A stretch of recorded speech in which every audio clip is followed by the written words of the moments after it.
Hello guys. I'm thank you for 957 subscribers, and I don't know why I will continue here in YouTube because I banned in TikTok. I have 96 followers in TikTok, but I got banned.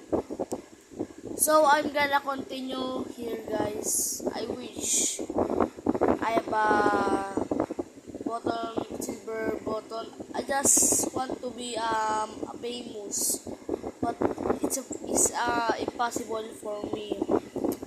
But I will do my best to do my dream, like my dream,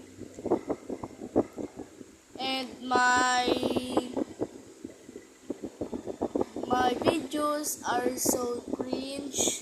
I stuck in 2020 or I don't know what year.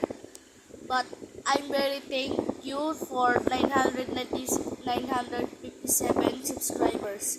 Bye-bye!